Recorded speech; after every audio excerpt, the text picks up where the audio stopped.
힘든 과정에서도 검정고시를 보고 대학을 가서 다시 변호사가 되고, 그런데 돈을 많이 벌려고 산 것이 아니라 다시 인권 변호사가 되고 그다음에 정치를 하고, 이런 과정에서 정말 좋은 분이다 이런 생각이 들었는데, 왜 그것이 뭐 더러운 곳이 많이 나온다 이 표현 때문에 비판받아야 되는지 모르겠고, 오히려 그 진흙 속에 꽃이 핀다라는 것을 설명하기 위해서 하신 말인 것 같은데 좀 야당이 과도하게 비판한다고 보입니다. 네, 시청자 여러분 안녕하십니까? 조간으로 하루를 여는 신통방통의 윤태윤입니다.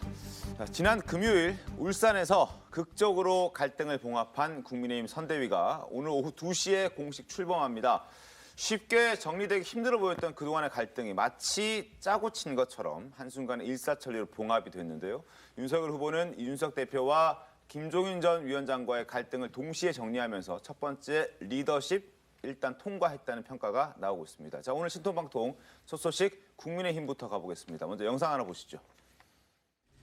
준비했던 전투복을 착용하고 나왔습니다. 우리 서면에서는 이제 똑같은 옷을 입는데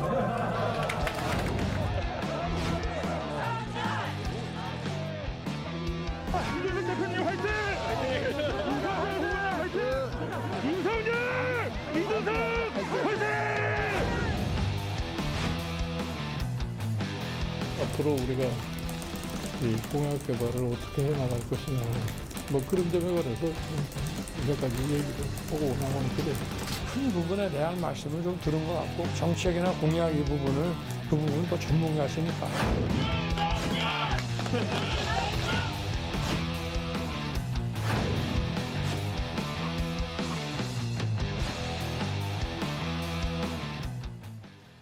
네, 관련해서 신문 함께 살펴보겠습니다. 신문 보시죠. 동아일보입니다.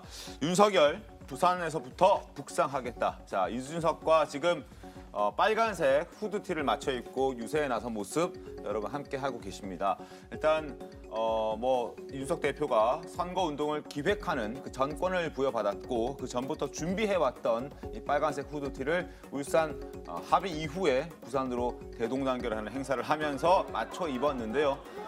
일단은 좀 눈에 띄긴 합니다. 빨간색에 노란 글씨. 그렇죠. 굉장히 좀 촌스럽으면서도 네. 좀 귀엽고 그렇습니다. 네. 특히 또 단순히 이게 커플 티만 맞춰서 입은 게 아니라 이게 이준석 대표와 그다음에 윤석열 후보 간의 갈등이 사실상 극에 달한 상황에서 네. 극적으로 뭔가 이 화해가 이루어지고 통합이 이루어진 상황이기 때문에 모종의 어떤 카타르시스 같은 느낌도 좀 드는 것 같아요. 그래서 좀 촌스럽긴 하지만은 제가 봐도 굉장히 귀엽고 국민들께서 보시기에 좀 화기애애 보인다, 기분 굉장히 좋다는 말씀들 많이 하십니다. 알겠습니다. 이준석 대표는 일반 지지자들에게도 빨간색 후드티를 함께 입었으면 좋겠다라는 메시지를 던졌기 때문에 빨간 물결이 이준석 대표의 바람대로 일어날지 한번 지켜볼 필요가 있을 것 같습니다. 아래쪽에 중앙일보 보겠습니다. 자, 중앙일보 어쨌든 우여곡절 끝에 오늘 오후 2시에 선대위가 공식 출범을 하게 됩니다. 그리고 선대위 출범 발족식에 앞서서 어제 추가 인선을 발표했는데 여기에 눈에 띄는 인물이 있습니다. 호남에서 4선을 지낸 전 국회 부의장 박주선 전 의원이 공동 선대위원장으로 합류하게 됐고요.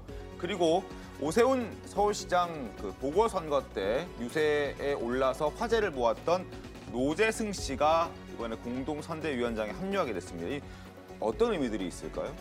이 박주선 전 의원 같은 경우에는 무게감이 있으신 분이죠. 뭐 네. 호남에서 4선을 하셨고 국회 부의장까지 하셨던 분이기 때문에 굉장한 어떤 무게감과 지혜, 연륜 같은 것들을 상징한다고 하면, 네. 노재승 씨 같은 경우에는 4.7 재보궐선거 때 그 오세훈 시장의 선거 차에 올라가가지고 굉장히 인상 깊은 연설을 했던 젊은입니다. 그래서 네. 완전 이제 정치로서는 완전히 신인이죠. 그래서 이 신인과 그다음에 어떤 연륜, 이것이 잘 조화돼가지고 우리 신구가 잘 조화된 선대위다라는 어떤 상징성들을 보여주고 싶었던 게 아닌가 생각합니다. 알겠습니다. 그리고 함께 공동 선대위원장으로 선임이 됐었던 함익병 씨는 2014년에 했던 자신의 발언 때문에 결국 내정을 철회하는 그런 결과를 나오게 만들었습니다. 자, 일단 오후 2시 국민의힘 드디어 선대위 출범을 합니다. 공식 출범에 앞선 윤석열 후보와 이준석 대표 두 사람의 자신감을 드러내는 목소리 한번 들어보겠습니다. 윤석열 후보 먼저 보여드리겠습니다. 가끔은 시간도 일을 한다. 과감하게 추진해야 할 때는 추진을 하지만 기다려야 할 때는 기다리는 것, 그것이 저의 리더십이다라고 얘기하면서 지난 한 일주일 동안 뭔가 지지부진했던 그 갈등 국면을 기다리는 리더십으로 포장을 했습니다. 자, 그리고 이준석 대표, 국민은 어려운 정치적 조정을 해낸 윤석열 후보의 정치력을 높게 평가할 것이다. 매머드에서 업그레이드된 면도가 잘 된 코끼리 선대위가 돼서 이제 민주당을 찢으러 간다. 이렇게 이야기를 했습니다. 자, 특히 오늘 출범식에서 눈에 띄는 건 어떤 슬로건을 내놓을 것인가, 그리고 어떤 정책들이 발표될 것인가, 이런 부분들일 텐데, 일단 오늘 출범식 슬로건으로 거론되고 있는 것은 국민이 불러낸 대통령입니다. 자, 어떤 의미를 좀 담았다고 봐야 되겠습니다. 그러니까 여기에 보면은 조건절이 하나 생략된 것 같아요. 네. 정권 교체를 위해 국민이 불러낸 대통령. 그러니까 아마 앞선을 자른 것은 이제 네. 지금 뭐 정권 교체 비율이 55%에서 60%를 원한다는 게 거의 뭐 지금 여론조사 보면 일정한 추세와 패턴 아니겠습니까? 네.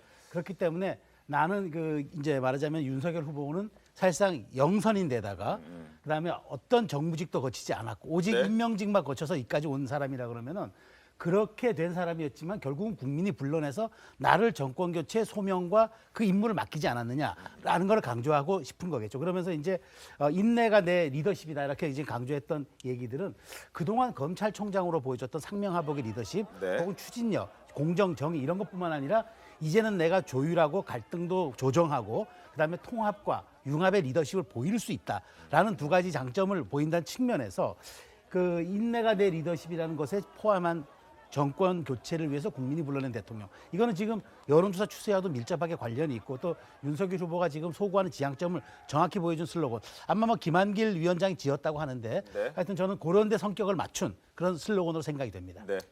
네, 이 슬로건이 이제 뭐 계속 이어질지는 모르겠어요. 저도 김한길 위원장이 이것을 이제 만들었다고 들어서 상당히 김한길 위원장이 또 이 문학가 작가이지 않습니까? 그러다 보니까 이게 상당히 이 윤석열 후보가 제일 처음에 후보자가 이제 예비 후보를 나오면서 자기가 정치에 출마를 하면서 나온 말이 국민이 불러서 왔다라고 그런 그 연설문에도 있었거든요. 거기서 아마 잘 따오신 것 같다라고 네. 생각을 들고 일단은 뭐 지금 윤석열 후보가 어느 정도 갈등을 봉합한 상황에서 본인이 이제 앞으로 선대위 출범과 또 선대위 남은 90일 동안 이제 선거 운동을 하는 과정에서 어떠한 모습을 보일지 조금 우리가 또 예상을 해보겠지만은 이런 국민이 불러왔다라는 점, 어떤 정당성, 자신의 출마의 정당성을 부여하고자 하는 슬로건이라 해서 저는 개인적으로 상당히 좋은 슬로건이라고 봅니다. 알겠습니다.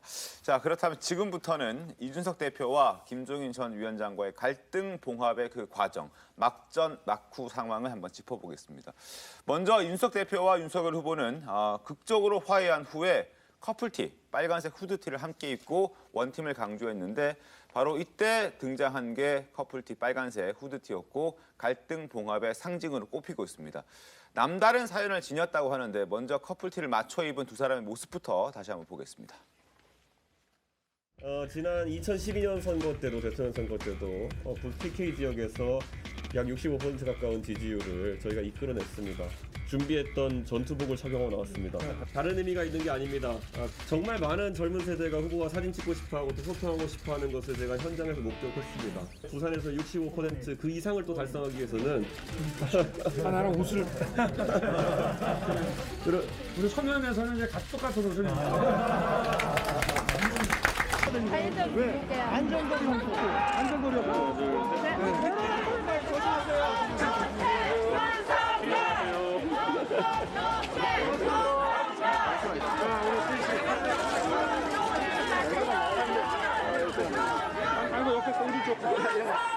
후보님 옷도 준비되어 있는데 후보님이 안 입으실까 걱정이 있을 정도로 파격적인 문구도 준비되어 있습니다. 다른 지역에서 또 공개할 테니까요.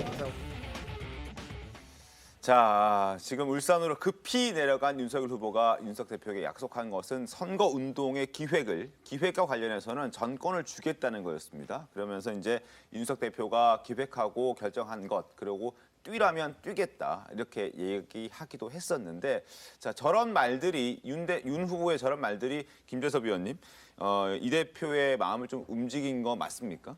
맞다고 봐야 되겠죠. 왜냐하면 사실 이제 이준석 대표랑 윤석열 후보가 갈등을 일으켰던 제일 큰 문제가 바로 사실 이제 일하는 면에 있어서 네. 본인이 홍보 본부장으로서 사실상의 직책 강등을 이 경험하고라도 나는 이 홍보에 대해서는 확실하게 내가 전권을 갖고 하겠다라는 거였었는데 네. 거기에 대해서 예를 들면 캠프 간에 이견이 있었고 좀 갈등이 있다 보니까 이준석 대표가 이런 식으로는 안 된다라고 해서 사실상의 이제 보이콧을 선언하면서 이런 갈등들이 빚어진 거 아니겠습니까? 네. 그래서 이제 윤석열 후보도 울산으로 내려오는 그 상황 속에서는 이준석 대표한테 분명히 어떤 약속을 해야 될 거라고 생각이 됩니다. 그래서 아마 이준석 대표한테 주었던 약속은 홍보본부장으로 본인 스스로를 임명했던 만큼 홍보에 관해서는 전권을 이준석 대표가 가지고 여기에 대해서 나를 당선시켜달라라는 약속이 아마 됐을 거라고 보고요. 이준석 대표가 실제로 저 홍보나 이런 면에서 굉장히 기획력이 좋은 사람입니다. 그래서 네.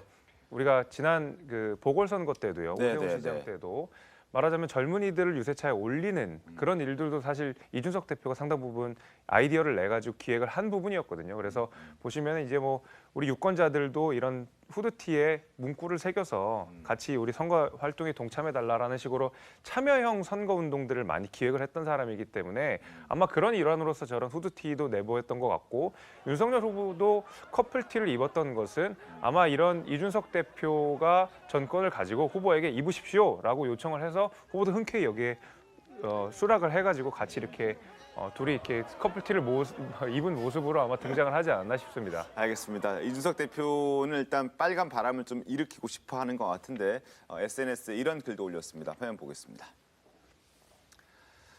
어떤 비단 주머니를 풀어볼까 하다가 예비 후보 기간 후보와 젊은 세대가 만날 때 입을 만한 전투복을 선보였다. 그게 바로 빨간색 후드티였습니다.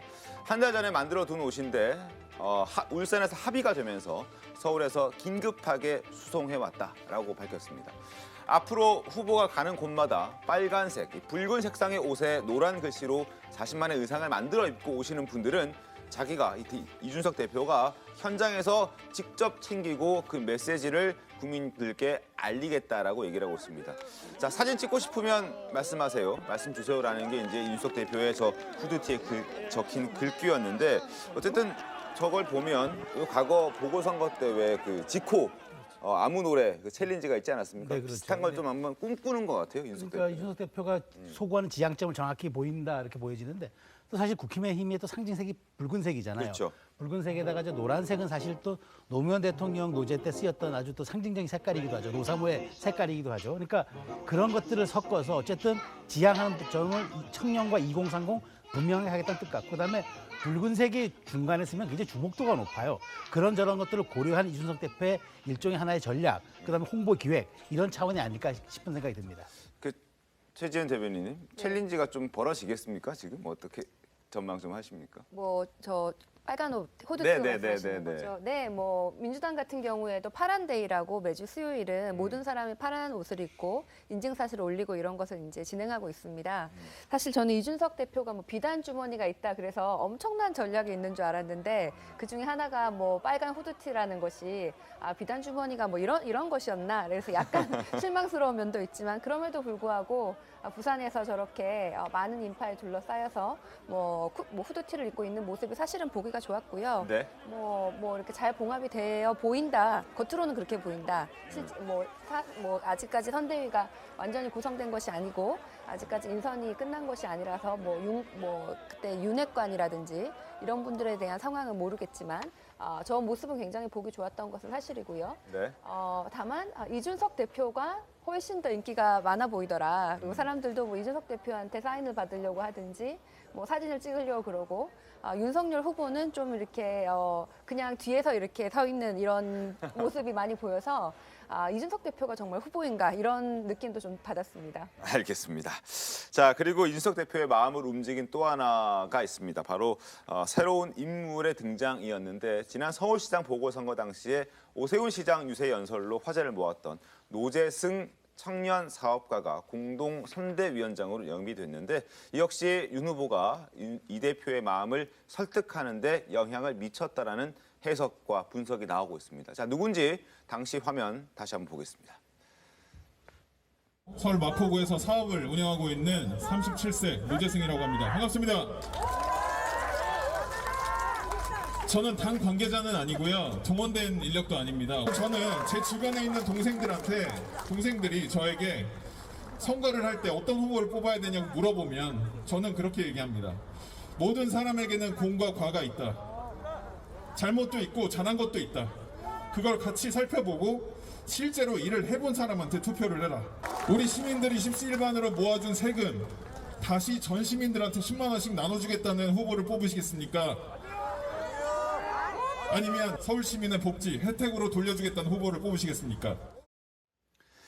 자, 지금 저렇게 연설을 하면서 화제를 모았던 인물이 바로 노재승 씨입니다. 자, 김재섭 위원님, 일단 파격적이지 않습니까? 좀 깜짝 인물 인선이었던 것 같은데. 저도 굉장히 놀랐습니다. 사실 우리가 보궐선거 때 가장 히트를 한 선거운동이라고 하면 네. 바로 저 노재승 씨가 선거 유세차 위로 올라가가지고 연설을 했던, 그러니까 2030 세대들이 적극적으로 유세에 참여했던 저것을 우리가 보궐선거 때 가장 흥행한 우리 이 선거 전략이라고 했었거든요. 네. 당연히 이제 이준석 대표가 저기에 혁혁한 공을 세웠고요. 근데 아까 저 노재승 씨가 이야기한 대로 자기는 당직자도 아니고 동원된 사람도 아니다. 그냥 일반 시민이다라고 분명히 본인 스스로를 이야기하고 소개를 하지 않았습니까? 네. 그렇기 때문에 국민들이 보시기에, 서울 시민들이 보시기에 훨씬 더 소구력이 있었던 것이거든요. 왜냐하면 한 시민으로서 이야기했기 때문에 더더욱 더 파급력이 컸다. 이제 이렇게 평가들을 하고 있는데 네. 그런 사람을 직접 공동선대위원장으로 모셨다고 하는 것은 굉장히 큰 파격이죠. 대개 우리가 공동선대위원장 정도로 되려고 그러면 사실상 선거를 크게 책임지고 이끌어가는 사람 중에 한 명이기 때문에 당 경력이 오래됐거나 아니면 정무직 경험이 있거나 아니면 선출직이었거나 네. 여러 가지 그 경험들을 두루 거쳐서 온 당에 소속된 사람들이었는데 사실 그런 사람이 전혀 아니고 일반 시민이었고 유세 한번 한 것이 전부인 사람을 사실 공동선대위원장으로 딱 앉혔다고 하는 것은 당내에서도 굉장히 큰 충격이었었습니다. 그래서 저 노재승 씨가 또 정치에 대해 굉장히 관심이 많고 본인이 사업가로서 했었던 여러 가지 경험들을 이번 선거에서 잘 녹여낼 것이라고 생각합니다. 특히 이번 선거는 자영업자들이 굉장히 많이 이번 정부를 심판하겠다라는 여론들이 높기 때문에 그 자영업자로서의 입장도 잘 대변할 수가 있고 또 청년층이 이번 정부에 가진 여러 가지 불만 사항들도 본인이 또 청년으로서 여러 가지 이야기를 해줄 수 있는 그런 사람이라고 생각돼서 굉장히 파격적이고 충격적이고 또 이를 잘 해낼 수 있을 거라고 저는 보고 있습니다. 민주당에서는 어떻습니까? 노재승 씨가 영입됐다고 얘기 들었어요. 네, 이제 청년 사업가가 영입된 것 자체는 굉장히 좋은 포석이라고 봅니다. 네. 그렇지만은 이 청년 사업가가 공동선대위원장으로서 영입을 해서 실질적인 역할을 무엇을 할 것인가, 그게 오히려 더 이제 두고 봐야 될 일일 것 같습니다. 외부 이제 당에서 이제 외부 영입 인사를 받아들이거나 외부 영입 인사를 할 때는 그 사람에 대한 어떤 역할을 기대하고 하는 것이거든요. 물론 이제 상징적인 것도 있습니다. 지금 국민의힘에서 이제 청년 사업가를 영입을 함으로써 어떤 2030 세대에 대해서 실질적으로 어떻게 자기들이 이제 힘을 쏟겠다, 그 관심이 많다. 지금 현재 윤석열 후보가 굉장히 취약하다고 평가되는 2030 세대에서 조금 더 어찌 보면 지지율을 좀 끌어오겠다라고 어떤 포석이거든요. 그랬을 때 상당히 잘된 영입이긴 하나 이 이후에 과연 이 노재승 씨가 어떤 공동선대위원장으로서 어떤 역할을 할 것인지, 그냥 하나의 마네킹처럼 그냥 세워두는 인물이 아닌 실질적인 역할을 할 수 있는 것인지 한번 우리가 좀 더 지켜봐야 될 것 같습니다. 상징성에서 머물 것인지 네, 아니면 네. 실질적인 역할까지 할 것인지는 두고 봐야 된다. 네. 저는 두 가지 목표를 노린 것 같아요. 그러니까 첫 번째가 뭐냐면은 현장의 목소리를 듣겠다라는 쪽으로 그 노재승 씨를 영입한 것 같고, 또 하나는 오세훈 효과예요. 그러니까 4월 7일 재보궐선거 때 현장 속으로 들어가는 말하자면 실시간 소통 유세가 굉장히 효과를 봤거든요. 그러면서 이제 오세훈 효과가 사실상 또 안철수의 단일화 효과를 내면서 사실 중도층을 확장하는 굉장히 힘이 됐기 때문에 그 두 가지를 노린 포석이고 결국은 수도권 민심 파고들기용이다. 전 그렇게 생각합니다. 알겠습니다.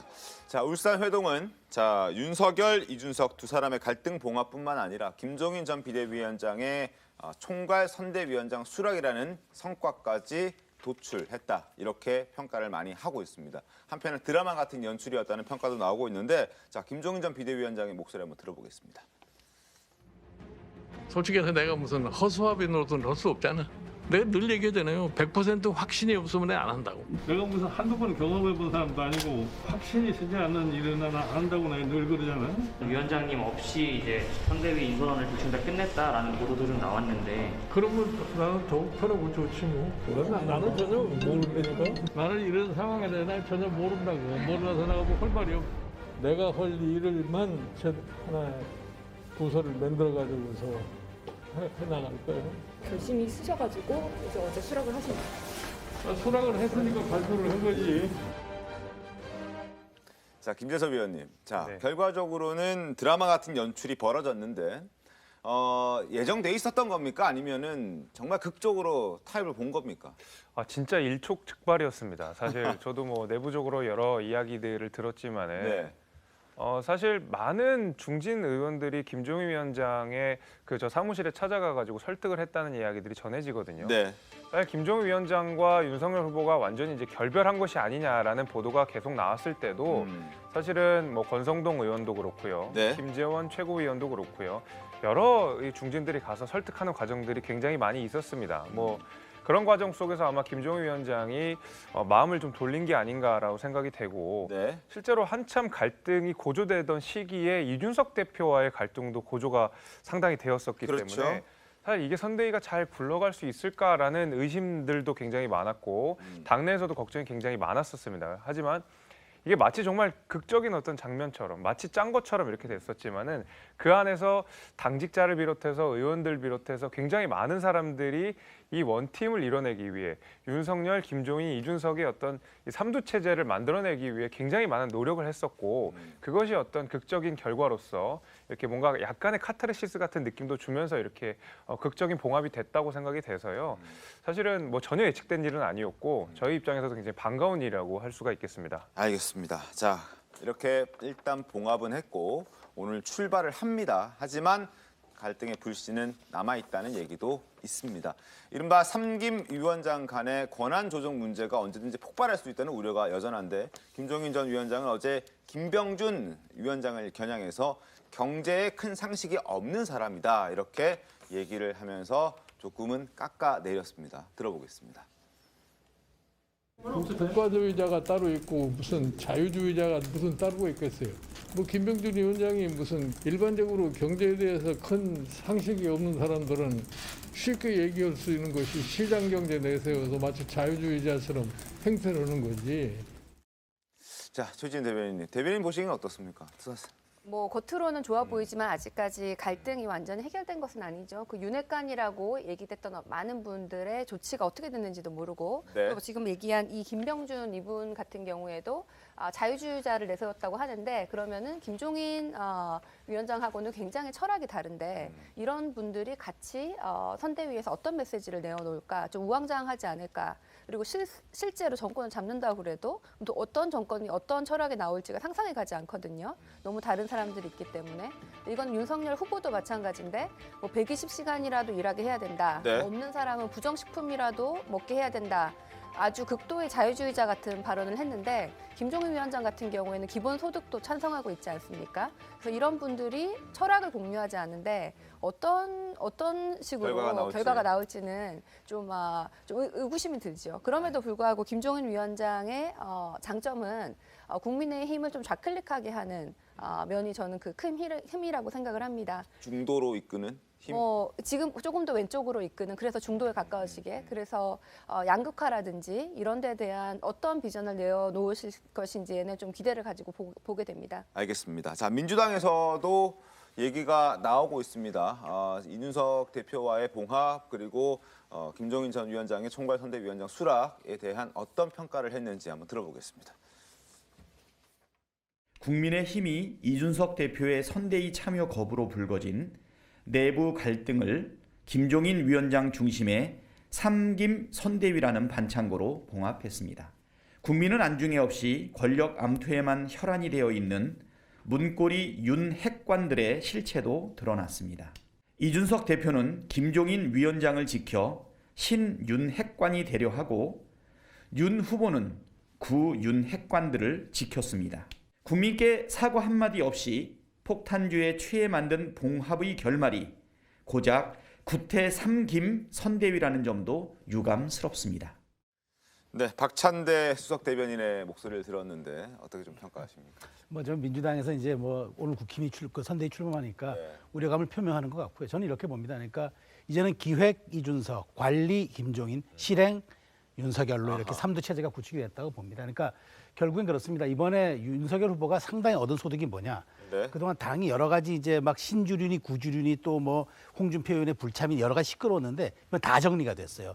이준석, 김종인의 갈등뿐만 아니라 홍준표의 불참까지도 깔끔하게 정리가 된 이번에 말하자면 윤석열의 리스크 관리가 돋보인 거기 때문에 한 달 동안에 비록 좀 비싼 수업료는 치렀지만 나름의 소득은 거뒀고 이제는 제가 보기에 아까 삼두 체제 형태로 가되 아마 이제 당에서 여러 가지 물밑들에 대한 교감 혹은 더 갈등은 왜 없겠습니까? 그렇지만 이제는 90일 동안 캠페인이 큰 무리 없이 전개되는데 앞으로 이제 두세 차례 또 뭐 여론조사에 따라 출렁거릴 수는 있겠습니다만은 제가 보기에 윤석열 후보가 이번에 수업료만큼 느낀 갈등 조정의 경험이 많기 때문에 앞으로 조금 담대한 전환의 리더십을 보일 수 있는 좀 계기가 마련되지 않았나 저는 그렇게 분석합니다. 저는 뭐 예. 정리가 다 되었는지는 사실 잘 모르겠고요. 겉으로 드러나기에는 좋은 모습이었지만은 아직까지 뭐 말씀하신 윤핵관이라든지 이 실제로 내부 구성에 대해서는 아직까지 갈등이 많이 남아 있어서 좀 일회용 반창고식 봉합 선대위다 이런 얘기도 지금 나오고 있습니다. 그리고 사실 이 김종인 위원장을 꼭 모시고 와야 했다는 것은 윤석열 후보가 아직까지 지도자로서 혼자서 할 수가 없고 다른 사람의 힘이 필요하다. 아직까지는 뭐 정치의 뭐 지도력이 부족한 것도 있고 아직까지 이런 큰 자리를 맡을 준비가 안 되어 있는 후보가 아닌가 이런 생각이 듭니다. 글쎄요, 저는 조금 생각이 다른데 이 지도자가 혼자 다 하겠다고 생각하면 나라가 불행해집니다. 그러니까 결국 적재적소에 어떤 인물들을 쓸 수 있는지 내가 가지는 단점을 보완해 줄 수 있는 인사가 누군지를 찾아내는 것도 지도자의 역량이라고 생각하거든요. 사실 지도자가 독단에 빠지고 그러다 보면은 사실 모든 국민들이 괴롭고 겉에 있는 참모진도 괴로운 겁니다. 그래서 후보자가 완벽할 수 없고 결국 이 지도자라고 하는 것도 한 사람의 개인이기 때문에 개인이 100% 다 완벽할 수는 없는 것이거든요. 그래서 윤석열 후보가 어떻게 다 100% 장점만 있겠습니까? 잘하는 것만 있겠습니까? 분명히 단점이 있는 사람이고 정치적으로도 신인인 게 맞습니다. 그것을 보완할 수 있는 인사들을 어떻게 모셔오느냐가 사실 우리가 평가해야 되는 부분인 것이지 누가 왔다, 누가 부족하기 때문에 왔다라고 하는 것은 그것은 지적할 부분이 아니라 오히려 칭찬할 부분이라고 저는 보고 있습니다. 뭐 후보자가 다 할 필요는 없지만요. 지도자로서 중요한 사안에 대해서 결정을 할 수 있는 것.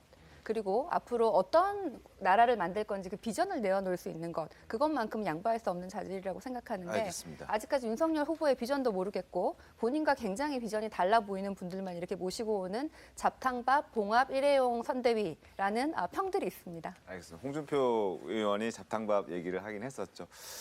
어쨌든 지금 뭐 잡탕밥이 될지 아니면은 용광로가 될지는 한번 지켜봐야 될 부분인 것 같은데 일단 설정 변호사님 민주당에서도 이렇게 좀 뼈아픈 것은 사실 윤 후보와 김종인 전 비대위원장 간의 갈등이 있을 때 사실 민주당에서도 영입을 할 수 있을 것 같다는 취지의 얘기들을 살짝씩 하지 않았기 때문에 네. 했었기 때문에 이런 얘기들이 또 더 나오지 않을까. 네, 지난 박용진 의원의 출판 기념회 때 이제 김종인 위원장이 참석을 하면서 당시에 이제 그런 관측이 이루어졌던 것도 사실입니다. 네, 이제 네. 뭐 그리고 뭐 박용진 의원도 스스로 가지 마라. 않았으면 좋겠다고 말한 적도 있고 그래서 어찌 보면 지금 민주당 그게 이제 반증을 해보면 민주당 안에서도 지금 김종인 전 위원장 같은 어떤 역할을 해줄 사람이 필요하다라는 것을 느끼고 있다고 볼 수도 있거든요. 지금 뭐 송영길 대표가 지금 열심히 해주시고 계시지만은 어떠한 조금 이 당 전체적인 선거 기획을 이끌고 갈 만한 어떤 카리스마 있는 존재가 있었으면 좋겠다라는 어떤 이런 뭐 반직의 심리일 수도 있는데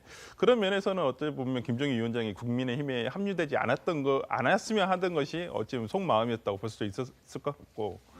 그런 점에서 이 김종인 위원장이 합류한 것은 상당히 또 반대로 보면 국민의힘에서 굉장히 큰 긍정적인 요소가 될 수 굉장히 큰 있겠죠. 힘이거든요. 네. 그런 걸 생각해 본다면 민주당에서도 이 앞으로 이 선거 과정에 있어서 이제 김종인 위원장 같은 역할을 할 사람이 누군가는 있어야 된다는 겁니다. 그것이 이제 송영길 대표가 됐든 아니면 또 다른 또 우리 선거 대표였든. 그래서 지금은 어찌 보면 이 지금 국민의힘의 이슈지 않습니까? 이슈는 이슈로 덮어야 되기 때문에 민주당에서도 어떤 걸 준비하고 있을 거라고 저도 생각합니다. 알겠습니다. 상황을 좀 지켜보겠습니다. 자, 일단 김종인 국민의힘 총괄선대위원장이 나서면서 선대위 인선에도 많은 변화들이 있고 탄력이 붙어가는 모습입니다. 자, 김 위원장은 금태섭 전 민주당 의원이 선대위에 합류할 것을 사실상 공식화했습니다. 목소리 한번 들어보겠습니다. 인선은 많이들 끝난 거기 때문에 그 이미 들어와 있는 사람들에 대해서 내가 뭐라고 할 수는 없고 내가 할 일을만 하나의 부서를 만들어 가지고서 해 나갈 거예요. 금태섭 의원도 합류하실 예정이라고. 금태섭 의원은 합류하실 거예요. 네. 그 외에 또 뭐 권경혜 변호사라든지 김경률 회계사 이렇게 많이 거론되고 있잖아요. 그거는 뭐 초기에는 뭐 그럴 가능성이 있다고 그랬었는데 지금으로서 내가 무슨 이렇게 확정적으로 얘기를 할 수가 없어요. 자, 금태섭 전 의원 그리고 윤희숙 전 의원 뭐 사실상 합류가 거의 확정된 것 같고요. 그리고 권경혜 변호사와 김경률 회계사도 지금 영입이 검토를 진행하고 있는 것으로 일단 알고는 있는데 뭐 얘기들은 좀 엇갈립니다. 김종인 전 비대위원장 얘기처럼 초기에는 뭐 그럴 가능성이 있었지만 지금은 좀 더 신중하게 얘기를 하고 접근하고 있는 것 같은데 어쨌든 자, 김재섭 의원님. 어제 금태섭 전 의원과 김종인 전 비대위원장이 점심 식사 같이 했다면서 어떤 얘기들 좀 오갔습니까? 뭐 아무래도 이제 선대위 구성과 관련돼서는 금태섭 의원이 합류하기로 사실상 이제 확정이 되어 있는 것이기 때문에 네. 좀 어떤 직책을 맡아서 어떻게 일을 할 것인지에 대한 구체적인 이야기들을 좀 하지 않았나 싶습니다. 사실 이제 금태섭 의원 같은 경우에는 뭐 이 이야기가 나오는 것이 공동 선대위원장 정도의 역할을 하지 않겠느냐라는 이야기를 하고 있고. 네. 실제로 이제 금태섭 의원 같은 경우에는 원래 이제 민주당 출신이지만은 네. 사실 친문 세력들과 어느 정도 갈등들을 좀 빚었고 특히 이제 조국 사태에 이뤄서 자기의 목소리를 좀 소신 있게 냈다는 평가들을 많이 받고 있기 때문에 네. 민주당 내에서도 굉장히 중도지향적인 성격으로 많이 알려져 있습니다. 그래서 네. 실제로 금태섭 의원은 저희 이제 보궐선거 때도 국민의힘의 선거복을 입고 선거에 참여했던 경험도 있거든요. 그래서 이미 금태섭 의원은 어느 정도 우리 당과의 소통이 있었던 상황이기 때문에 네. 들어와서 일을 하는데도 전혀 문제가 없을 거라고 생각이 돼서요. 아마 그런 막판 좀 세부적인 조율들을 좀 하지 않았나 싶습니다. 그래서 네. 결과적으로 우리가 이번에 어떤 정권 심판과 더불어서 중도층에게 어떤 전략을 우리가 구가해야 될지 이런 이야기들을 아마 구체적으로 나눴다. 그렇게 보고 있습니다. 알겠습니다. 자, 그리고 경제 전문가 또 이재명 저격수로 지금 이름을 알리고 있는 윤희숙 전 국민의힘 의원도 선대위 합류에 초입기에 들어갔다는 관측이 나오고 있습니다. 과거 윤 전 의원이 국회를 떠나면서 이 후보를 향해서 경고한 메시지가 있습니다. 한번 들어보겠습니다. 이렇게 심각한 범죄를 남에게 씌우면서 아무거나 막 던지는 게 정치인입니까? 무슨 염치로 정치를 하실랍니까? 이 캠프 자체가 서로 머리를 맞대고 앉아서 더러운 모이나 하는 그런 캠프라는 것입니다. 이 꼭대기가 누굽니까? 캠프 우두머리 이재명 후보입니다. 제가 무혐의로 판결나면 이재명 후보 당신도 사퇴하고 정치를 떠나십시오. 사악한 음모와 날조된 거짓 선동으로 남을 음해하고 대한민국을 좀먹으며 승승장구해온 저들을 정치판에서 몰아내 주십시오. 자, 윤희숙 의원이 저런 얘기를 하고 국회를 떠났습니다. 이재명 후보 측에서도 이제 국민의힘 선대위로 영입이 되면 준비를 좀 단단히 하셔야 될 것 같아요. 네, 우리가 이제 그 손자병법에 보면 이런 말이 있어요. 선전자는 치인이 불치언이라 이런 말이 있는데 이제 선전자라는 것은 전투를 잘하는 사람을 선전자라고 네. 하는데, 그러니까 전투를 잘하는 사람의 남에게 끌려가지 않고 나의 페이스로 전투를 하는 사람을, 싸움을 하는 사람을 잘 싸운다라고 하는 거거든요. 네. 민주당으로서는 지금 그게 더 필요해 보입니다. 지금 나뉘지 않겠다. 네, 지금 어찌 보면 계속 이슈가 계속 매몰되고 있거든요. 지금 이재명 후보는 굉장히 개인적으로 지금 주말에 메타버스를 타면서 네. 지방 돌면서 정말 한 30분 단위의 지금 그 일정을 소화를 하고 있거든요. 그만큼 굉장히 진짜 분전을 하고 있는데 지금 뭐 주말을 뒤덮은 이슈는 이준석 대표와 그다음에 뭐 윤석열 후보 간의 뭐 갈등, 봉합 이런 것들이 이제 이슈를 덮었기 때문에 이런 점에서 민주당 전체적으로 봤을 때는 어떤 선거 캠페인에서 어떤 좀 이 이슈에 끌려다니지 않고 뭐 민주당이 가져갈 수 있는 이슈를 먼저 선점하는 게 중요하다고 보는데, 이렇다고 한다면 지금 국민의힘에서 뭐 윤희숙 의원, 뭐 예를 들어서 지금 뭐 금태섭 의원 합류하는 거에 대해서 너무 개의치는 않았으면 좋겠습니다. 기존에 이미 예상이 됐던 어찌 보면 합류 합류 인사라고 볼 수가 있고 그렇다고 해서 뭐 지금 국민의힘의 어떤 정책적인 기조가 큰 변화가 있을 것 같지는 않거든요. 네, 기존에 네. 약간은 중도라고는 민주당에서 벗어나서 뭐 금태섭 의원 같은 경우라든지 뭐 김경률 회계사 뭐 이런 분들이 기존에 민주당하고 결을 같이 하지는 않았던 분들이거든요. 어찌 보면 민주당에 대해 상당히 그 쓴소리를 많이 하셨던 분들이고 또 어찌 보면 그 반사의 이익적으로 국민의힘에 굉장히 좀 도움이 많이 되는 언행을 했던 분들이기 때문에 크게 합류한다 해서 뭐 지금 민주당의 어떠한 대응이라든지 그다음에 국민의힘의 정책이 바뀔 것 같지는 않지만 지금 상황에서는 국민의힘의 시간이 맞습니다. 그렇지만은 민주당으로서도 어떤 선거 전략상 어떤 좀 이슈를 덮을 만한 영입 인사라든지 어떤 새로운 정책 이런 것들이 조금 더 빛을 발해야 될 타이밍인 것 같습니다. 지금 어차피 국민의힘이 선대위도 발족하고 뭐 어떤 봉합이 되면서 이슈를 선점하고 있는 건 맞으니까 네. 선점할 때 하라 하고 네네. 나중에 또 선점하겠다 뭐 이런 얘기로 네, 들립니다. 맞습니다. 알겠습니다. 윤희숙 의원에 대해서는 저는 사실 저도 경제 전문가고 윤희숙 네. 의원에 대한 기대가 굉장히 많았는데 처음에 그 나는 임차인입니다라고 얘기를 하셨을 때는 정말 기대가 컸어요. 근데 그 이후에 말씀하시는 것 중에는 반대를 위한 반대, 거의 선동 수준이고 실제로 뭐 구체적인 경제 수치라든지 논리로 반대하시거나 주장을 하시는 경우를 많이 못 봤고 굉장히 감정적으로 호도하신다 이렇게 생각을 해서 좀 거품이 있다 이런 생각도 들고요. 또 두 번째로는 본인이 뭐 이런 부친의 투기 의혹 이런 것 때문에 정치를 물러났는데 뭐 그게 뭐 1년이 지났는지 2년이 지났는지 안 됐고 뭐 겨우 몇 달 지났는데 다시 이렇게 선대위에 컴백을 한다는 것이 본인이 처음에 모든 걸 짊어지고 나가겠다라고 한 다음에 도대체 이게 무슨 어떤 뭐 로직으로 이렇게 오는 건지 국회의원이란 자리가 그렇게 심심하면 던질 수 있는 그렇게 가볍게 생각하고 정치를 하시는 건지 묻고 싶습니다. 근데 그건 좀 그렇지 않은 것 같아요. 그러니까 민주당 그렇게 부동산 투기 있었던 의혹들 아무 좋지 않았잖아요. 뭐 지금 심지어 유야무야 탈당 권유한 사람도 탈당했습니까? 오히려 전 책임 정치라는 측면에서 상당히 윤희숙 의원이 보여줬던 그런 그 결단은 맞고요. 결국은 유권자가 판단하는 거예요. 그러니까 그것 또한 윤희숙 의원을 영입함으로써 이제 대중이 판단하는 건데 저는 여기서 말씀드리고 싶은 건 이제 아까 김경률 회계사 뭐 그다음에 권경혜 변호사 얘기인데 저는 이분들을 선대에 끌어들이는 것이 저는 능사가 아니라고 봐요. 그러니까 오히려 중도에 소구력 강하고 메시지가 있는 사람들은 그쪽에서 빅마우스 큰 스피커로 하는 게 맞지 꼭 안에 들어와서 하는 게 전략적으로 옳다 맞다 이런 게 논란에 자꾸 국한되는 거는 국민의힘 선대위가 너무 좁게 이런 문제를 가져가는 것 같아가지고 이런 문제에 대해서는 좀 폭넓게 보는 게 좋다라고 생각합니다. 알겠습니다.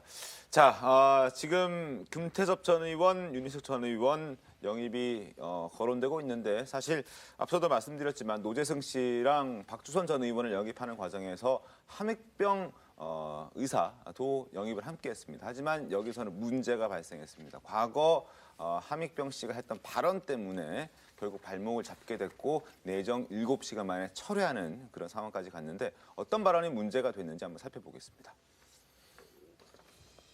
자, 2014년 월간조선과 인터뷰를 했습니다. 여자는 국방의 의무를 지지 않으니 군대 가지 않으니까 4분의 3만 권리를 행사해야 한다라고 남자보다 권리를 적게 행사해야 한다라고 얘기를 한 게 문제가 됐습니다. 그리고 또 하나 독재가 왜 잘못인가? 더 잘 살 수 있으면 왕정도 상관없다. 대한민국 발전에 박정희의 독재가 큰 역할을 했다라고 발언을 했던 게 지금 발목을 잡았습니다. 자, 이와 관련해서 지금 윤석열 후보도 입장을 냈는데 어떤 입장을 냈는지 그 목소리 한번 들어보겠습니다.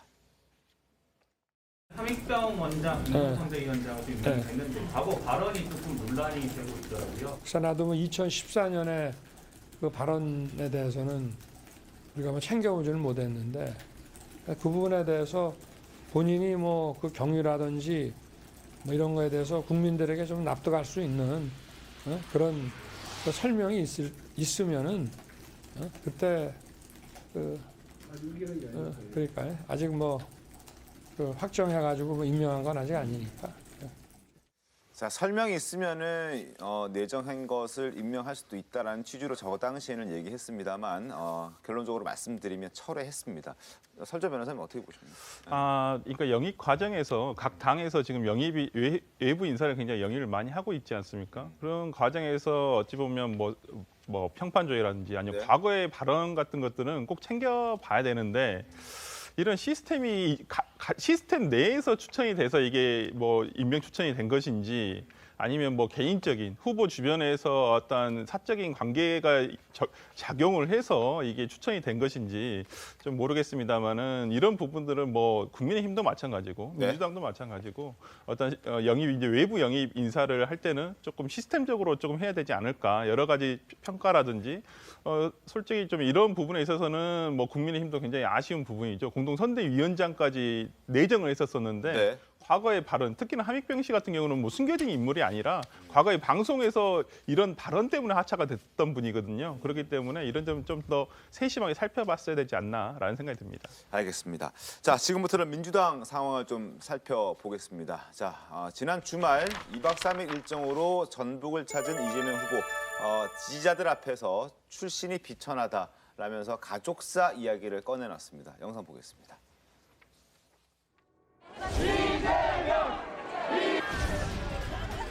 그래서 저는 사랑합니다.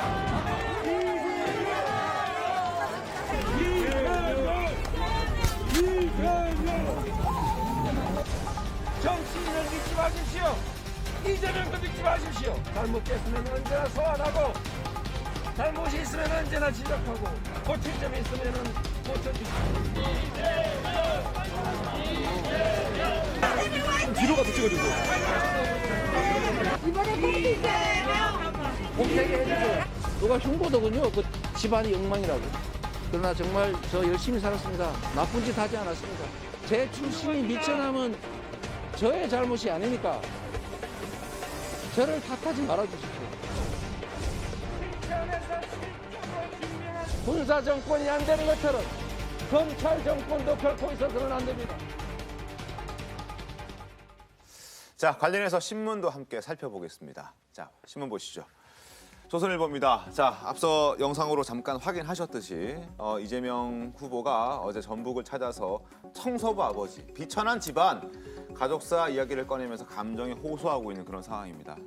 어렵게 살았기 때문에 주변에 더러운 게 많이 나온다라고 하면서 아마 앞으로 계속 나올 수도 있는 그 가족사 논란을 먼저 언급하면서 뭔가 털고 가겠다는 의지를 좀 보여줬던 것 같습니다. 여기에 대해서 국민의힘에서는 또 반박하는 메시지 많이 나오지 않았습니까? 그렇죠. 이제 뭐 출신에 따라서 본인의 어떤 성격이라든지 어떤 성품 같은 것들이 정해진다는 것은 굉장히 단정적인 이야기다라고 하는 것이죠. 예를 들면 내가 좀 가난한 집안에 태어났다고 해서 반드시 문제가 생기느냐, 그건 아니거든요. 이제 네. 그런 부분들을 아마 야당에서 지적을 한 것 같고 네.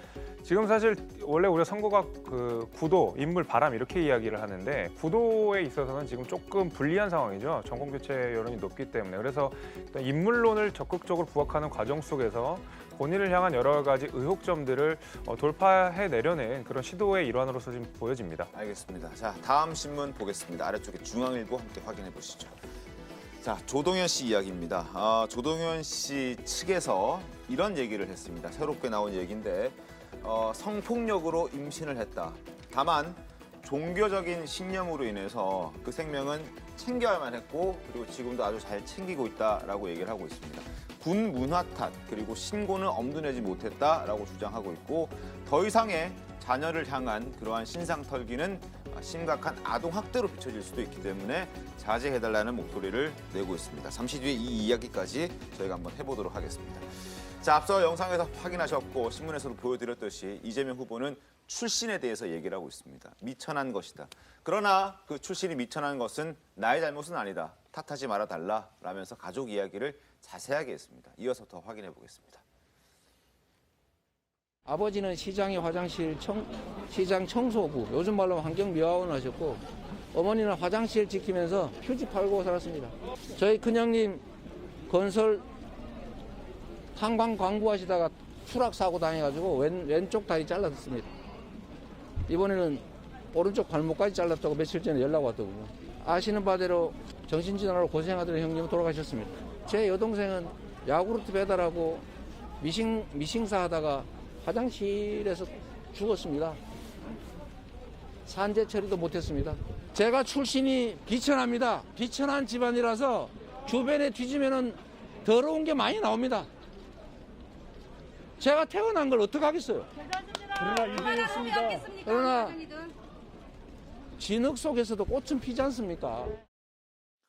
자, 그리고 이재명 후보의 큰 형도 유튜브를 통해서 자신의 입장을 또 이야기를 했습니다. 또 이재명 후보는 지난주 금요일이었습니다. 허영만의 백반기행이라는 프로그램에서도 자신의 셋째 형과의 그 오해를 풀지 못하고 셋째 형을 떠나보낸 그 부분 가장 후회하고 있다라고 얘기를 하고 있습니다. 계속 가족 얘기들을 하고 있는 건데 이어서도 확인해 보겠습니다.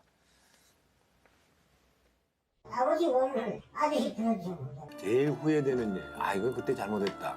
제가 형님하고 화해를 못한 게 제일 안타깝죠. 지금 돌아가셨는데.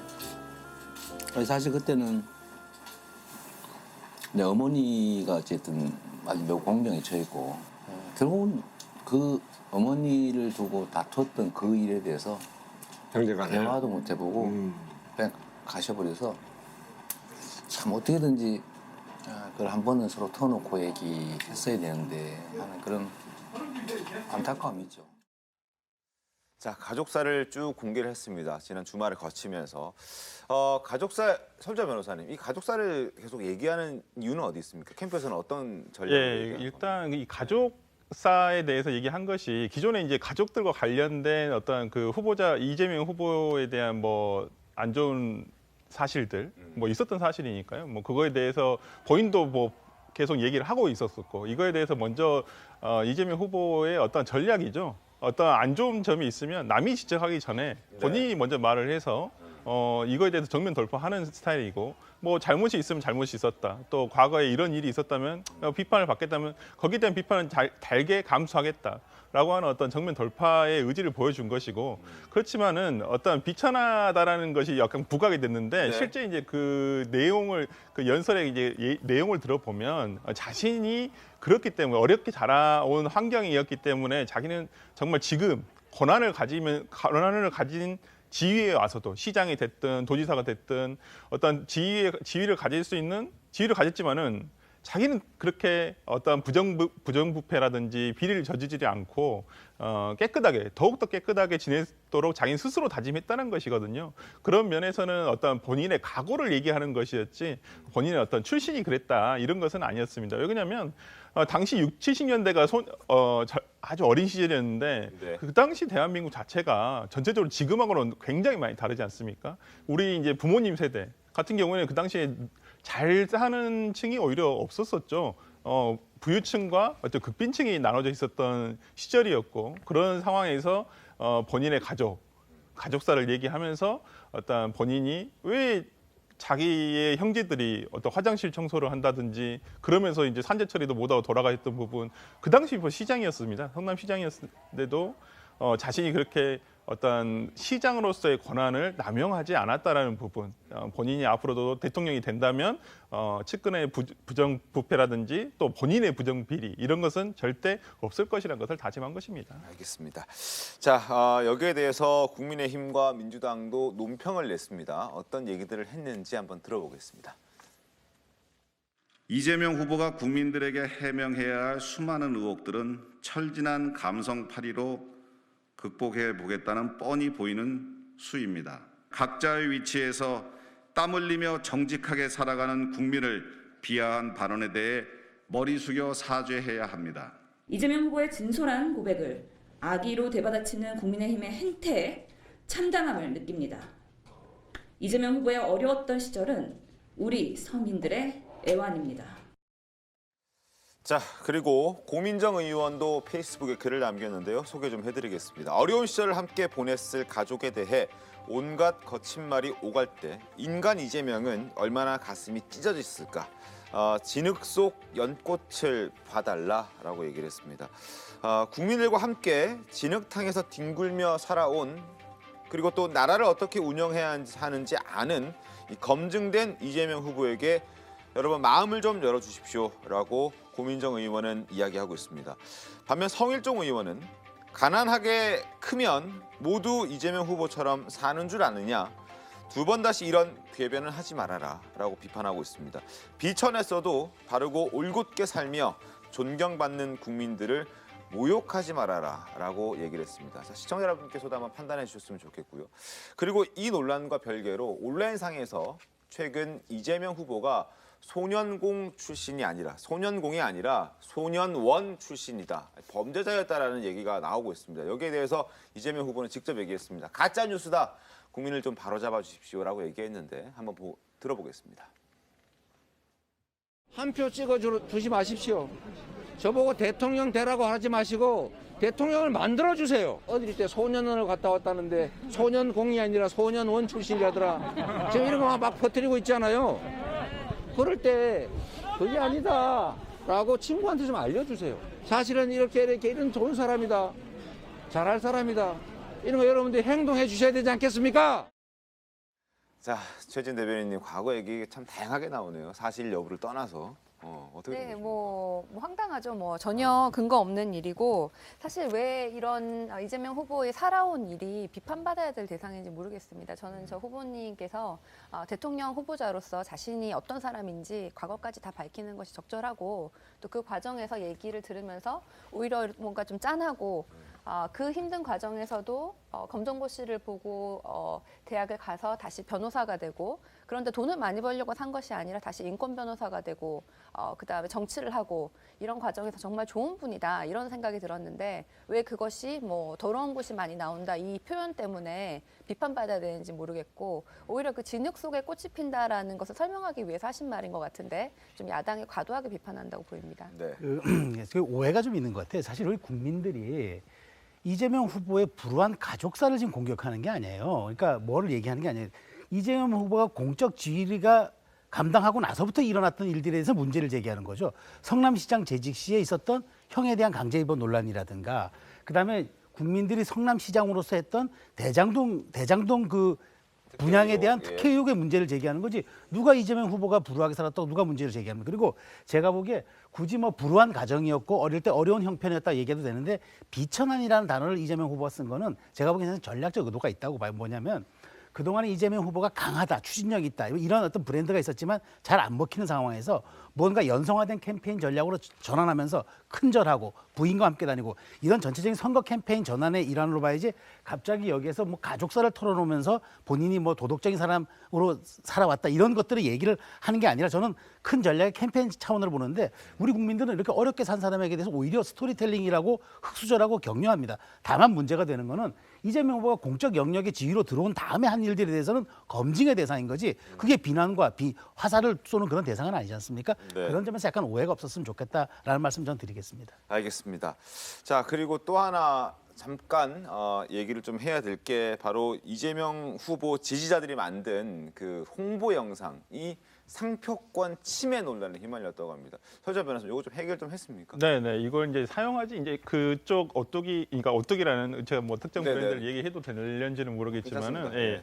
그 회사에서 자신의 어떤 그 상표권에 해당하는 어떤 그림의 어떤 글자를 좀 바꿔서 이제 그 지지자들의 한쪽 홍보 쪽에서 이제 그걸 썼던 것인데 그 부분과 관련해가지고 조금 티격태격하는 좀 과정이 있었었고 향후 뭐 거의 끝에서는 뭐 그 회사랑 잘 얘기가 돼서 더 이상 이제 사용하지 않겠다라고 해가지고 사용하지 않는 것으로 해서 정리가 됐습니다. 알겠습니다. 자, 지금부터는 조동현 전 위원장 얘기 좀 해보겠습니다. 혼외자 출산과 관련해서 성폭력을 당해서 원치 않은 임신을 하게 된 것이다 이렇게 얘기했는데 좀 더 구체적으로 내용을 좀 들여다보겠습니다. 조동현 씨는 지금 2010년 8월경 제3자의 끔찍한 성폭력으로 인해서 원치 않는 임신을 하게 됐고 혼인 관계는 사실상 파탄이 난 상태였기 때문에 종교적 신념으로 홀로 책임지고 양육하려는 마음으로 결국 출산하게 됐다라고 얘기를 합니다. 신상 털기와 추측성 보도로 인해서 어린 자녀의 신상이 유출됐다. 자, 어린 자녀와 가족들은 아무런 잘못이 없으니 이들에 대한 보도와 비난은 멈춰 주십시오라고 양태정 더불어민주당 선대위 법률지원단에서 이야기를 좀 했습니다. 일단은 굉장히 조심스럽게 저희가 좀 가볍게 좀 다루려고 하는데 일단 조 전 위원장의 입장도 입장이지만 전 남편의 입장도 굉장히 좀 착잡할 것 같습니다. 저런 보도들이 계속 나오게 되면은. 일단 조동현 위원장은 조 교수 같은 경우에는 이런 이런 성폭력으로 인한 임신 사실을 그동안 아마 말하기도 쉽지 않았을 거예요. 그럼 그 아이가 받게 될 상처가 얼마나 크겠습니까? 그런데 또 과도하게 뭐 불륜녀다 이러면서 최근 며칠 동안 거의 뭐 악마적 공격을 받았죠. 거의 한 개인의 명예살인이다시피 한 그런 공격을 받았는데도 얘기를 끝까지 못하다가 이렇게 얘기를 한 그 심정이 얼마나 심했겠냐는 생각이 들고 이런 조동현 위원장의 이런 사생활 불필요한 관심과 아이에 대한 뭐 개인정보의 노출 이런 거는 제가 최근에 무슨 TV 드라마에 나오는 뭐 화살촉 뭐 이런 사람들보다 더 잔인하다 이런 생각이 들고요. 이건 명예살인이고 앞으로 언론에서 뭐 우리 TV조선을 비롯해서 더 이상 이 얘기를 다루지 않는 것이 가장 적절하지 않나 이런 생각이 듭니다. 알겠습니다. 일단 뭐 상임위원장도 일단 그만두기로 했고 사임을 밝혔기 때문에 뭐 더 이상 가인의 가족사에 대해서는 더 이상 저희도 언급하는 것을 좀 자제해 보도록 하겠습니다. 자, 그리고 새로 또 인물이 있는데 바로 김윤희 대표, 청년인재 1호로 민주당 영입한 김윤희 대표가 또 문제가 되고 있습니다. 뭐 문제라기보다는 논란이 되고 있는데 김재섭 위원님, 이 사람 지금 어떤 논란에 휩싸였습니까?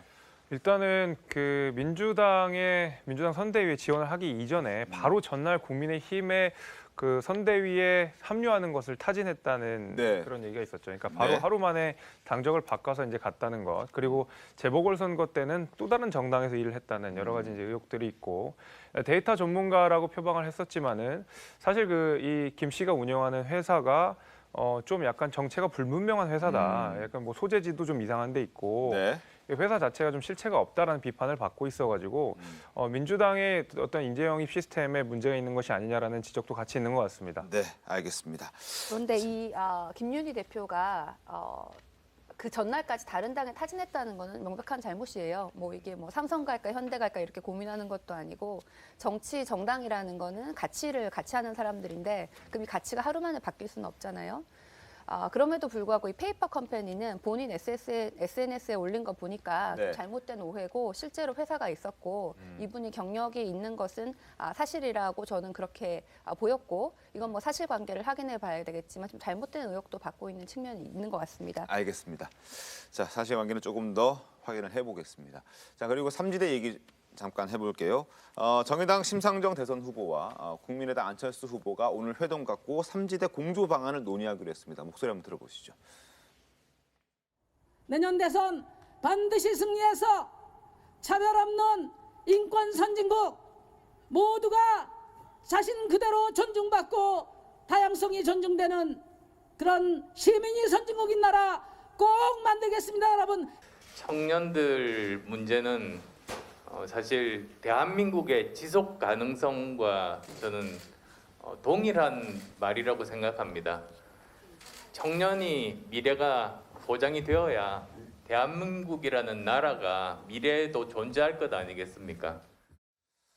자, 최수영 교수님, 일단 뭐 공조하겠다는데 효과가 어느 정도나 될까요? 그러니까 제가 보기에 효과가 공조에 대한 효과보다는 지금 두 후보가 보합세에 지금 묶여 있으니까 박스권 탈출을 위한 일종의 전략적 제휴로 보시면 될 것 같아요. 그러니까 실제로 당의 정강 정책, 철학과 가치가 다르기 때문에 갑자기 화학적 결합을 해가지고 후보 단위로 한다? 사실은 쉽지 않을 겁니다. 다만 지금 어쨌든 비호감 대선이라 부르는 만큼 지금 사실 대선 90일밖에 안 남았지만 양강 구도임에도 불구하고 압도적 후보도 없을 뿐더러 중도층 30%나 늘어났고 그런 상황에서 본인들도 지지율 박스권에 갇혀 있으니까 이것을 뭔가 전략적 돌파하면서 다만 대장동 쌍특검이라든가 국민이 좀 공유할 수 있는 선거제 개혁 이런 점들에서 합의를 모으면은 본인들이 대중적 주목을 받으면서 함께서의 삼지대라는 주목도를 높이면서 삼두 체제를 구축하고 있지 않을까 그런 어떤 기대감을 가지고 가는데 어쨌든 저는 좀 가치가 다른 정치라도 서로 제휴하고 연대하는 모습들 국민들 한번 삼지대에서 놓고 보는 것도 저는 흥미로운 대목이 아닐까 싶습니다. 알겠습니다.